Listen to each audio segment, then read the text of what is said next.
Friends, I welcome you to another episode of ADS Forum. Today, I want to react to the controversy kicked off by the Education Minister of the state of Bihar quoting Ramcharitmanas. I saw and participated in several debates in television channels where majority, as is the rule, was debunking the Education Minister's reference to a Hindu scripture. I am surprised that we continue to be aggressive, to quarrel over religion, and that really smacks of lack of understanding the religion or the place of religion in public life and religious intolerance. I do not think any religion teaches or prescribes jealousy, hatred, and people being violent on defending their religion. That is pure politics, not religion. Having said that, there are two organizing principles involved in this debate. One, in a secular country, so-called secular country, I have maintained for a long time that secularism is an unworkable concept as it was adopted in India, leading to a lot of misunderstanding, misuse, and political parties taking advantage of this misunderstanding and confusion. Let that be. So in a secular country, whether religion should be a part of public discourse. That is principle number one. The second is, if we discuss religion, who is the legitimate spokesman of a particular religion? Let me address the first principle. As I said, although we called ourselves secular in our constitution, people have been invoking religion to mobilize, teach and preach, and politically mobilize on the basis of religion. Because that is what appeals to the people. Religion also is the basis of political and social behavior. So it is right for them to use religion to motivate people. But in our constitution, as secularism maintains, religion has to be de-recognized in public life and pushed to a back burner. It has not happened in real life. So let's conclude that people who use religion, they have been using religion, and using religious prescriptions to organize, motivate, and mobilize people is not wrong. But here, we need to have a rider that a person for a particular religion should not and cannot denigrate another religion, as it has happened. That will certainly lead to religious animosity, even conflicts, violent and non-violent. So people should desist from commenting on other religions. In developed democracies, it may be a passé.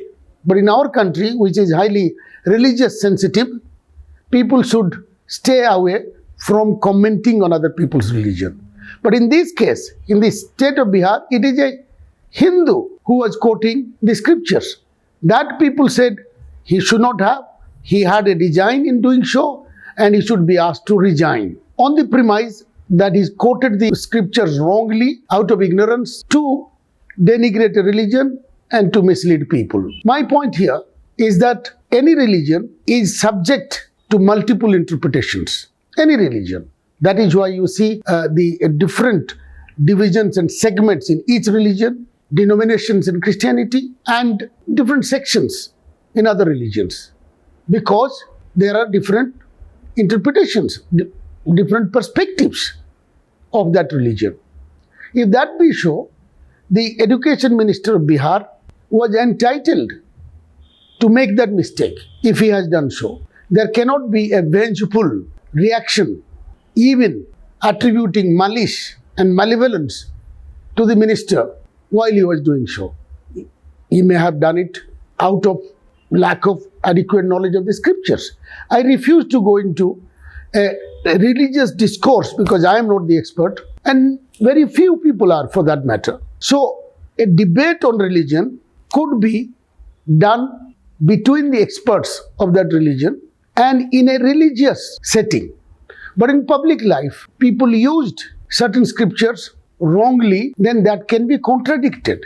saying this is not correct without attributing motives. Every person subscribing to a particular faith has the right to profess that faith as he believes it to be true. And that is again a prescription in our constitution that can be debated.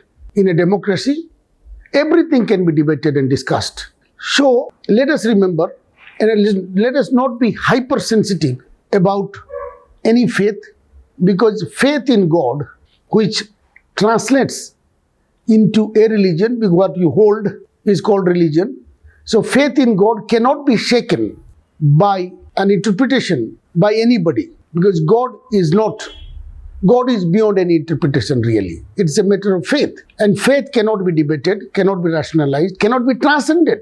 People have to imbibe that faith and experience it for themselves. The details of the faith can be discussed. That's an academic debate. But when it comes to our belief in God, our alignment with the Supreme Spirit, there is no question of anybody deflecting it or weakening it. That is individual, defined by sovereignty of an individual over the collective interpretation. So let us be clear about these two principles. One is that whether we can discuss religion, invoke religion in our public life. Yes, we can. We have been doing it, and it is our right to talk and share about our respective faiths. Whether it is correct or not can be discussed among a particular faith group, not in interfaith group, because then it becomes politicized, collectivized approach, which is dangerous. That leads to violence. Let it be left to people of a particular faith to discuss among themselves in an intellectual and academic spirit, which is different from faith. Faith and even religious philosophy are two different. The second is that while we are doing so, we should remember that we have the right to even make mistakes. And I cannot be hanged for expressing my philosophy, religious understanding, in a way which is not acceptable to another person. This is my perspective. I am entitled to it. And the other person is having his own right to his own understanding. If that is the spirit, that would maintain the harmony, avoid discord, and eliminate conflicts on account of religion, which is very unfortunate. Because religion teaches love, compassion, brotherhood, respect for each other. So anybody causing anguish, hatred, and violence, symbolic, structural, or physical, in the name of religion is really propagating false religion, not a genuine one. Because the essence of religion is spreading peace and love and unity. So let us not pretend that we are defending religion, any religion for that matter, if we are eschewing the values that are fundamental to all religions. That is what I will appeal to all my listeners, and I will express this view in good faith that people will take it as my perspective, which I am entitled to. Thank you.